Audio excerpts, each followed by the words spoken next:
হাদিসে আছে মালাকুল মউত আজরাইল আয়েশা ওই নাফরমানের কাছে এসে ডাক দেয়, হে অপবিত্র আত্মা বের হও, উখরুজি ইলা সাখাতিল্লাহ, তোর আল্লাহর অসন্তুষ্টির দিকে বাইর হ, উখরুজ।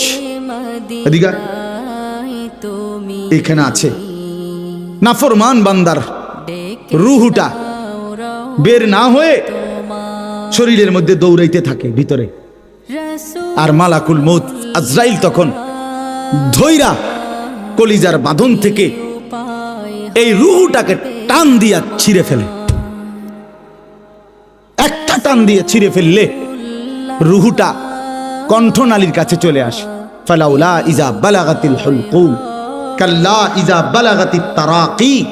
এই অর্থ হইল নাফরমান পাপীর রূহ কণ্ঠনালীর কাছে চলে আসে, এখান থেকে আর বাইর হইতে চায় না, মুখ মানে রূহটা বাইর হয় না।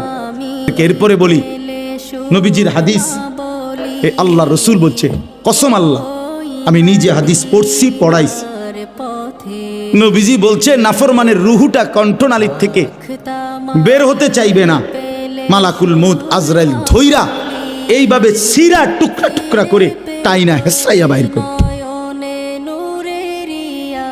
তোর কলজা ছিঁড়া ফেলবে, তোর রূহ ছিঁড়া ফেলবে।